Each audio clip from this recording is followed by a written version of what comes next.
lendemain de Noël, la France termine l'année 2024 avec un cadeau empoisonné, celui de la dette publique. Plus de 3 300 milliards d'euros. C'est un record absolu. Elle a encore gonflé.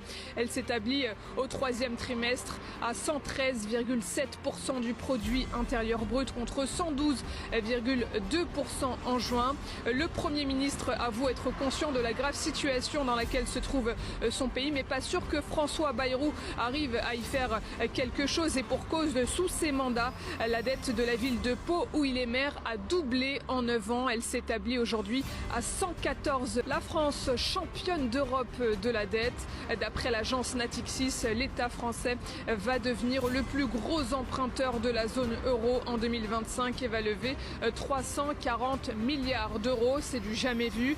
La France qui va en effet à contre-courant de ses voisins, alors que l'Espagne, le Portugal, la Grèce ou encore l'Irlande sont dans une démarche de réduction du déficit. La France prévoit d'emprunter une somme record et assume.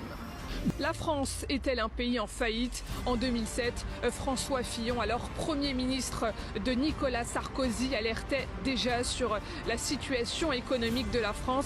Et pourtant, la dette était à l'époque 3 fois moins élevée qu'aujourd'hui.